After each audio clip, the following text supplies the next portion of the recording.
ኢትዮጵያ ግብፅን በምን በደለቻት? ለዘመናት እንደ እባብ ለሚቆረቁራት እንደ ሰንኮፍ ለሚወጋት ለዚህ ሁሉ ስውር ሴራና ተንኮል ምን አድርጋት ይሆን? ይህ የአብዛኛው ኢትዮጵያዊ ጥያቄ ነው። ሰላም ጤና ይስጥልን ውድ የኖር ኢትዮጵያ ቤተሰቦች፣ ዛሬ ይህንን ጥያቄ የሚመልስ ከማስረጃ ጋር እናቀርብላችኋለን። ቻናሉን ላይክ እና ሰብስክራይብ በማድረግ ቤተሰብ ሁኑ እያልን ወደ መረጃው እናልፋለን።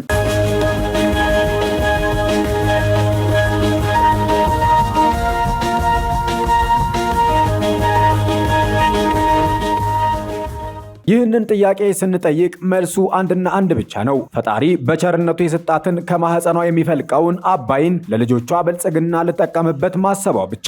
ግብፅ ኢትዮጵያን እንደ ጎረቤት ሳይሆን እንደ ስጋት፣ እንደ ወዳጅ ሳይሆን እንደ ጠላት ለማየት የጀመረችው ገና በጠዋቱ ነው። ይህ ሴራ ደግሞ ርቀት የማይገድበው ዘመን የማይሽረውና እጅግ የረቀቀ ክፋት የተሞላበት ነው። ከአዲስ አበባ ካይሮ 4200 ኪሎ ሜትር ቢርቅም በመካከላችን ሰፊው የሱዳን መሬት ቢገታም የግብፅ ተንኮል ግን እንደ እባብ ተለጥፎ ቤታችን ድረስ በመግባት ውስጣችን ሲቦረብሩ ኖሯል። ይህ የታሪክ እውነት የእያንዳንዱ ኢትዮጵያዊ ልብ ውስጥ የሚቀጣጠል የእሳት ፍም፣ የእያንዳንዱ ጥቁር አፍሪካዊ ኩራት፣ ደግሞም የልብ ትርታ ነው። ዛሬ ዓለም የሚያደንቀው የግብፅ ስልጣኔ መሰረቱና ባለቤቱ ከናይል ወንዝ በላይ የነበረው የኢትዮጵያ ኃያልነት እንደሆነ ታሪክ ራሱ ይመሰክራል። ግብፅን ለዘመናት ቀጥቅጠው የገዙት፣ የተበታተነችውን ግዛት አንድ ያደረጉትና የጠፋውን ስልጣኔ መልሰው ያቀናጁት እነዚያ አንበሳ መሰል የኢትዮጵያ ነገስታት ነበሩ።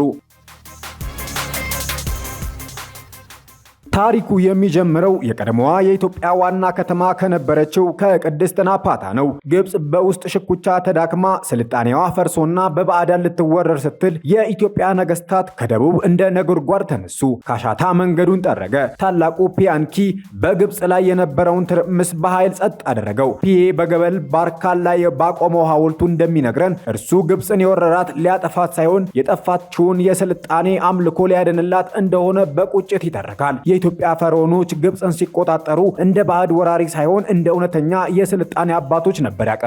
የኢትዮጵያ ፈርዖኖች ልዩ የሚያደርጋቸው ትልቁ ነጥብ የህንፃ ጥበባቸው ነው። ዛሬ በዓለም ላይ ፒራሚድ ሲባል ግብፅ ብቻ የምትታወስ ቢሆንም እውነታው ግን በኢትዮጵያ በቀድሞ አኩሽ የሚገኙት ፒራሚዶች ቁጥራቸው በግብፅ ካሉት እጥፍ ይበልጣል። እነዚህ ጥቁር ፈርዖኖች ብረት የማቅለጥን ጥበብ ለዓለም ያስተማሩ፣ በጦር ሜዳ የማይበገሩ፣ በሃይማኖት ደግሞ እጅግ ትጉ ነበሩ። በዚህ ታላቅ የታሪክ ሰንሰለት ውስጥ ስሙ በደመቀ ቀለም የሚነሳው ታላቁ ንጉስ ቲርሃቅ የኢትዮጵያ ኩራት ብቻ ሳይሆን የዓለም ገዢ ነበር። እርሱ በጦር ሜዳ የነበረው ግርማ ሞገስና ዝና እስከ መካከለኛው ምስራቅ ድረስ ናኝቶ ነበር። መጽሐፍ ቅዱስ እንኳን ሳይቀር የቲርሃቅ ወታደራዊ ግርማና የአሦራውያንን ወረራ ለመቀልበስ ያደረገው ተጋድሎ በስሙ ጠቅሶ ይመሰክራል። በሁለተኛ ነገሥት 19:9 ላይ እንደዚህ ተብሎ ተጽፏል። እርሱም ስለ ኢትዮጵያ ንጉስ ስለ ቲርሃቅ ሊወጋ መጥቷል የሚል ወሬ ሰማ። ይህ ኃይለኛ ቃል የሚያሳየው በወቅቱ የዓለም ኃያላን የነበሩት አሦራውያን እንኳን የኢትዮጵያን ንጉስ ቲርሃቅን ለጦርነት መነሳቱን ሲሰሙ እንዴት ይሩዱና ይደነግጡ እንደነበረ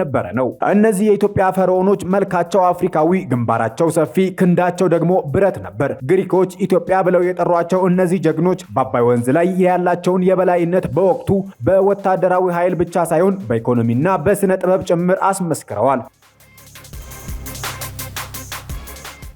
ናፓታ የኃያላን መፍለቂያ ነበረች። ከውስጥ አፍሪካ የሚወጣው ወርቅና የዝሆን ጥርስ ዓለምን ይገዛ የነበረው በእነዚህ ነገስታት ቁጥጥር ስር ነበር። ግብፅ ዛሬ ለምትመካበት ስልጣኔ መሰረቱን የጣሉላት፣ ፒራሚድን መስራት ያስተማሯትና በኩፍ ቀን ደርሰው ከአጥፊዎች የታደጓት የኢትዮጵያ ፈርዖኖች ነበሩ። ሆኖም ግን ግብፅ ይህንን ውለታ ዘንግታ ኢትዮጵያን እንደ ጎረቤት ሳይሆን እንደ ስጋት፣ እንደ ወዳጅ ሳይሆን እንደ ጠላት ለማየት የጀመረችው ገና በጠዋቱ ነው። ገና በ14ኛው ክፍለ ዘመን በአጼ ሰይፈ እርድና በአጼ ዳዊት ዘመን ግብፅ የኢትዮጵያን ኦርቶዶክስ ቤተክርስቲያን ጳጳሳትን እንደ ታጋች በመጠቀም መንፈሳዊ ነፃነታችንን ስትጋፋ ነበር የኖረችው። ነገስታቱ አባይን በመገደብ ግብፅን በረሃ እናደርጋታለን ብለው ማስጠንቀቂያ እንዲሰጡ የተገደዱት ግብፅ በጳጳሳቱ በኩል በሀገሪቱ ውስጥ የፖለቲካ ጣልቃ የገባች ህዝብንና ንጉስን ለማጋጨት ስትሞክር ነበር። ይህ የስነ ልቦና ጦርነት፣ የጳጳሳት እገታ ለዘመናት የኢትዮጵያን ክንድ ለማዳከም የተጠቀመችበት ክፉ ስልቷ ነው። በ1860ዎቹ ደግሞ ይህ ሴራ ወደ ቀጥተኛ ወረራ ተቀየረ። ኬዲቭ እስማኤል መላውን የአባይ ተፋሰስ እቆጣጠራለሁ በሚል ትዕቢት የአውሮፓና የአሜሪካን ወታደራዊ መኮንኖችን አሰልፎ ዘመናዊ መሳሪያ ታጥቆ የጥንቷን ሀገር ኢትዮጵያን ሊውጥ መጣ። ነገር ግን ኢትዮጵያዊነት በጉንደትና በጉራ አውድማ ላይ ታላቅ ተጋድሎን አሳየ። በአፄ ዮሐንስ አራተኛ መሪነት የግብፅ ጦር አዋራ ሆኖ በነፋስ ተበተነ። በዚህ ጦርነት ግብፅ አንድ ትልቅ ትምህርት ወሰደች። ኢትዮጵያን በቀጥታ ጦርነት ማሸነፍ እንደማይቻል ተረዳች። ከዚህ በኋላ ነው እንግዲህ በተተኪ ጦርነት ወይንም ፕሮክሲ ዋር የተባለው አደገኛና ስውር ሴራ የተጀመረው። ግብፅ ኢትዮጵያ ፊቷን ወደ ልማት እንዳታዞርና አባይ ላይ ግድብ እንዳትሰራ የወሰደችው እርምጃ ሀገርን ከውስጥ የመበጥበጥ ስራ ነበር።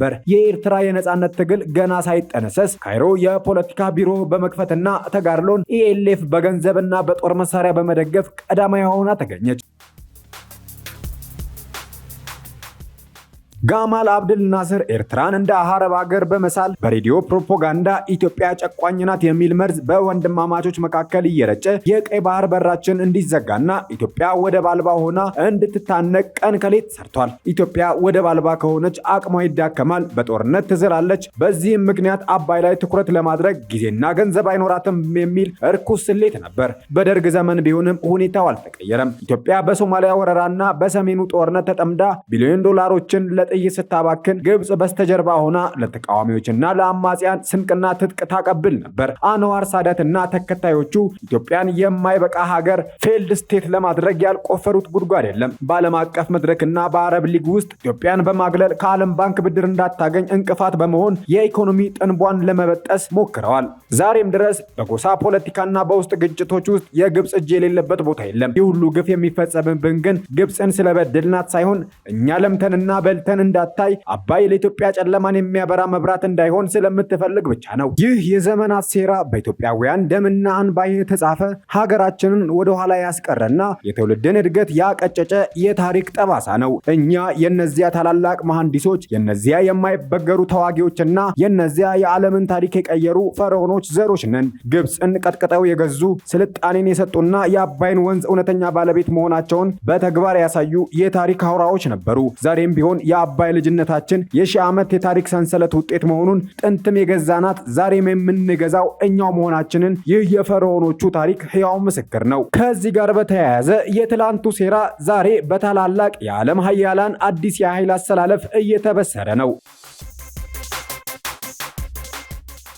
የቱርኩ ፕሬዝዳንት ረጂብ ጣይብ ኤርዶጋን በአዲስ አበባ ተገኝተው የኢትዮጵያን በቀይ ባህር ላይ ያላትን ጥያቄ ተራ የወደብ ፍላጎት ሳይሆን የህልውና ጉዳይ መሆኑን በግልጽ ተረድተዋል። ኢትዮጵያና ቱርክ የጋራ መግባባት ላይ መድረሳቸው ብቻ ሳይሆን ቱርክ ለኤርትራ የምትልከው ጥብቅ ማሳሰቢያ የኃይል ሚዛኑ ወዴት እያጋደለ መሆኑን የሚያሳይ ትልቅ ድል ነው። በሌላ በኩል ሳውዲ አረቢያ የታጁራን ወደብ ለኢትዮጵያ ክፍት ማድረጓ ደሱ መፈረሙ የኤርትራን አሻፈረኝ ባይነት ዋጋ ቢስ አድርጎታል። ግብፅና ሸሪኮቿ ኢትዮጵያን ለማነቅ የሸረቡ ሴራ ዛሬ በአረብ ኤምሬትስ በእስራኤልና በአሜሪካ አዲስ ስልታዊ ትብብር እየፈረሰ ይገኛል። እስራኤል በበርበራ ወደብ የጦር ሰፈር ለመመስረት በምታደርገው ጥረት ውስጥ ኢትዮጵያን በአጥቂ መስመር ላይ ማሰለፏ ሉዓላዊ የሆነ የቀይ ባህር መዳረሻ የማግኘት ህልማችንን ከምንጊዜውም በላይ ወደ እውነት እየተቃረበ መሆኑን ያበስራል። የተባበሩት አረብ ኤምሬቶች በጭንቅ ቀን የደረሰች ወዳጅ ሆና ዛሬም በቀይ ባህር ቀጠና ላይ የኃይል አሰላለፍ ውስጥ ለቡድኑ ፈጣን አጥቂ ለማሰለፍ ከኢትዮጵያ ጎን ቆማለች። አሜሪካና እንግሊዝም ቢሆኑ የበርበራን